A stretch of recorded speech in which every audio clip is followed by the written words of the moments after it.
આ બે બુઝુર્ગો આવે છે, આમને આપણે ઓળખીએ. તમે કોણ? ભૂરાભાઈ. તમે કેટલા વર્ષથી? 55 વર્ષથી. હે, તો મનુબાના ગામ તમને ઓળખે લોકો બધા? દર વર્ષે જો ઇન્ડિયા દર વર્ષે જો કોઈને કંઈ કહેવું છે તમારે આમાં? હા, બધા જોઈ રહેલા છે હમણાં. હા, એમને કે બધા ઇંગ્લેન્ડ વાળાઓને કે તમે આવો અહીંયા, બહુ મહેનત કરીએ છીએ અહીંયા, તો આવો જુઓ શું કરીએ અમે. હા, હવે આ ભાઈ કોણ? ઇકબાલભાઈ. શિકારી whatever, yeah.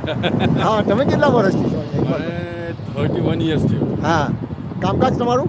કામકાજ ચાલ્યા કરે છે. હે, શું કામ કરો? રોયલ મિલ. રોયલ મિલમાં કામ કરે. જો ભાઈ, આ ઇકબાલભાઈ છે આપણા શિકારી તરીકે ઓળખાય છે. ફારૂકભાઈ કદાચ એમના ભાઈ છે, બધા ઓળખતા છો ફારૂકભાઈને. આ ઇકબાલભાઈ છે ને, એ ક્રિકેટ પણ આવતા તમારા જમાનાના. ક્રિકેટ પર જ આવેલા. એ ક્રિકેટ પણ આવેલા, ક્રિકેટ બી બહુ રમેલા અને કામ બી બહુ કરેલું, બહુ મહેનત ભાઈ અહીંયા બધા કરે છે અને મનુબર ગામની ફિકર કરે છે. અને જો